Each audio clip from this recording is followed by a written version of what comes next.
તો અહીંયા બેટા 5 મીટર 10 કિલોમીટર સુધાય ખરું યસ યા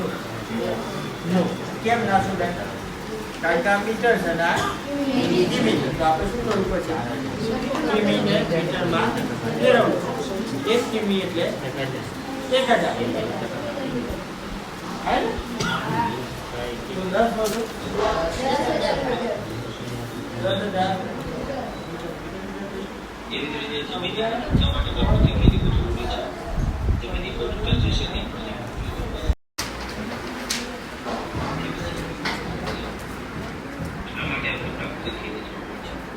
વરસાદનું પાણી છે એ જમીનની ભેજ ધારણ શક્તિ ખૂબ જ વધી જાય છે અને જેથી પાકમાં પાણીની જરૂરિયાત રાસાયણિક કે અન્ય ખેતી પદ્ધતિ પ્રમાણમાં ઓછી રહે છે.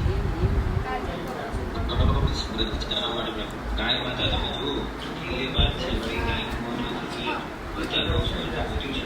બજાર આપણે